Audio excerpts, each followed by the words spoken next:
Assalamualaikum warahmatullahi wabarakatuh. Perkenalkan, nama saya Insana Mufli dari Prodi Pendidikan Teknik Elektronika. Di sini saya akan menjelaskan mengenai materi mata kuliah Pendidikan Kewarganegaraan. Hakikat pendidikan kewarganegaraan. Pendidikan kewarganegaraan merupakan pelajaran wajib dalam kurikulum di semua jenjang pendidikan, mulai dari tingkat sekolah dasar sampai tingkat perguruan tinggi. Hal ini ditegaskan dalam Undang-Undang Nomor 20 Tahun 2003 tentang Sistem Pendidikan Nasional, tepatnya pada pasal 37. Hakikat pendidikan kewarganegaraan adalah untuk membekali mahasiswa dengan kemampuan dasar dan pengetahuan mengenai hubungan warga negara Indonesia dengan negara dan dengan sesama warga negara. Tujuan pendidikan kewarganegaraan yaitu menciptakan warga negara yang memiliki wawasan kenegaraan, menanamkan rasa cinta tanah air dan kebanggaan sebagai warga negara Indonesia. Misi dari pendidikan kewarganegaraan sendiri untuk mencerdaskan kehidupan bangsa. Sejatinya pendidikan kewarganegaraan adalah studi tentang kehidupan kita sehari-hari, mengajarkan bagaimana menjadi warga negara yang baik, warga negara yang menjunjung tinggi nilai Pancasila yang merupakan dasar negara Indonesia. Fungsi kewarganegaraan ialah program pendidikan yang membentuk karakter warga negara Indonesia menjadi warga negara yang memiliki nilai moral yang luhur, cerdas, terampil, dan setia kepada bangsa.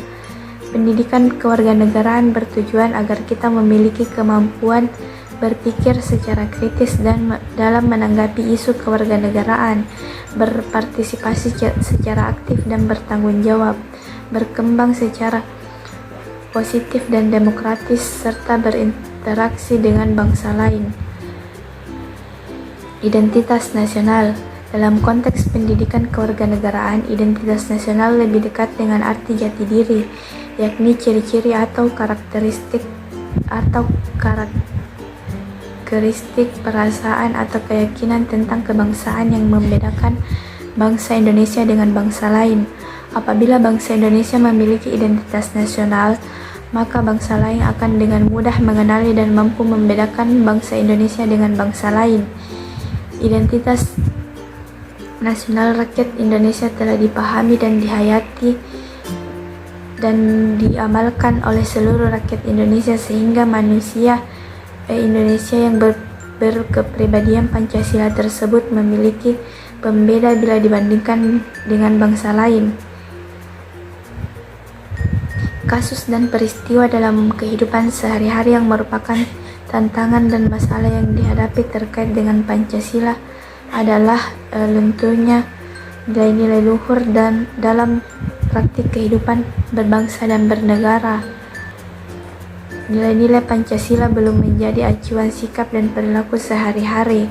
Rasa nasionalisme dan patriotisme yang luntur dan memudar, lebih bangga menggunakan bendera asing daripada bendera merah putih, lebih bangga menggunakan bahasa asing daripada menggunakan bahasa Indonesia, menyukai simbol-simbol asing daripada lambang simbol bangsa sendiri, dan lebih mengapresiasi dan senang menyanyikan lagu asing daripada apresiasikan lagu nasional dan lagu daerah sendiri, sehingga bangsa Indonesia perlu didorong agar menjadi bangsa yang beretos kerja tinggi, rajin, tekun, ulet, tidak malas, serta menjunjung tinggi nilai kejujuran. Pada hakikatnya, unsur formal identitas nasional baik yang langsung maupun secara tidak langsung diterapkan perlu dipahami, diamalkan, dan diperlakukan sesuai dengan peraturan dan perundangan yang berlaku. Integritas nasional. Integritas nasional atau national integration berarti kesempurnaan atau keseluruhan. Integrasi nasional adalah proses penyesuaian di antara unsur-unsur yang saling berbeda dalam kehidupan di masyarakat secara nasional sehingga menghasilkan suatu kehidupan yang serasi fungsinya bagi masyarakat tertentu. Integrasi nasional merupakan sebuah proses yang mutlak, memerlukan waktu untuk mencapai keadaan tersebut. Integrasi nasional meliputi integrasi politik, integrasi ekonomi, dan integrasi sosial budaya. Dinamika dan Tantangan integrasi nasional pada Orde Lama ditegaskan di dalam Pancasila sila ketiga, yaitu Persatuan Indonesia.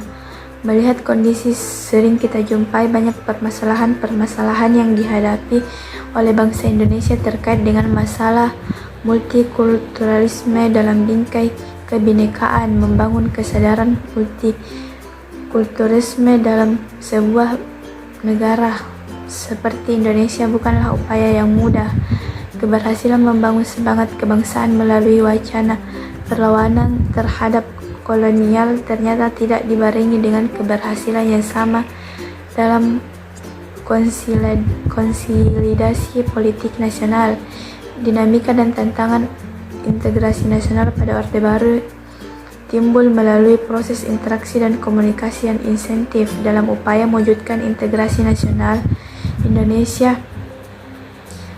Tantangan yang dihadapi dalam dimensi horizontal, tantangan yang berkenaan dengan pembelahan horizontal yang berakar pada perbedaan suku, agama, ras, dan geografi.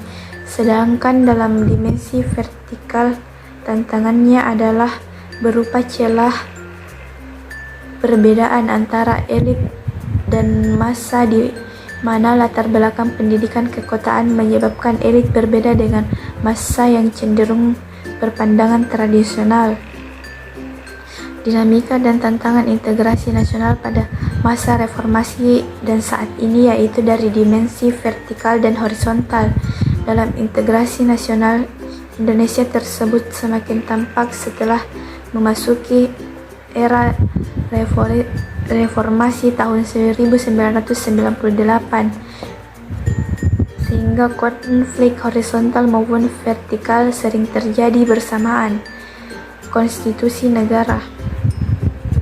Istilah konstitusi negara dalam sejumlah bahasa yang berarti pembentukannya. Yang dimaksud dengan membentuk di sini adalah membentuk suatu negara.